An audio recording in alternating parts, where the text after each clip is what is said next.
in the coming days. Brent Solomon is live in Charlottesville now to explain. Brent? Well, let me put this into perspective for you. Today, some 40 officers and trained volunteers took to the ground in search for Hannah. Tomorrow, that number will grow to 150. This as the massive effort to bring Hannah home isn't letting up. For these students, there's overwhelming comfort in a simple hug. Actions speak louder than words, so hugging is a really good way to show each other that we care. It's why they organized this Hugs for Hannah event, showing support for Hannah's family and thanking authorities for their hard work to find her. It comes as authorities are balancing what they will and won't share about the investigation. But they don't want to close off any leads. They don't want people to think, oh, they've found the guy, we don't need to tell them anything new. If a suspect comes forward and confesses, you want to know whether that person can tell you details that only the criminal or the killer or whatever it is could have known.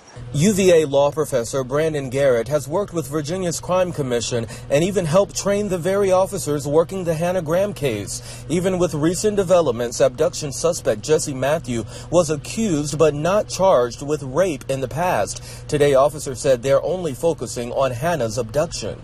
Well, in a criminal case, you don't want the jury basing a conviction on prior conduct. It would tend not to be admissible, obviously.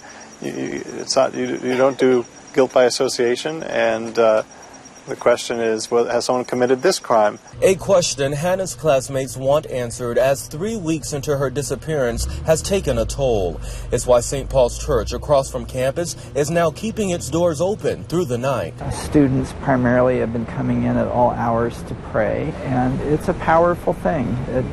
It's to be able to talk to God about, why did these things happen, and to say, I'm going to stand for good in this world and resist evil.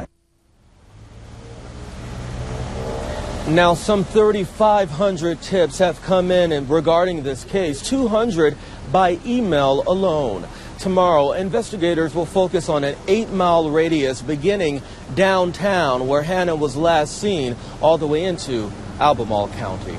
For now, that's the very latest from Charlottesville. I'm Brent Solomon for NBC 12.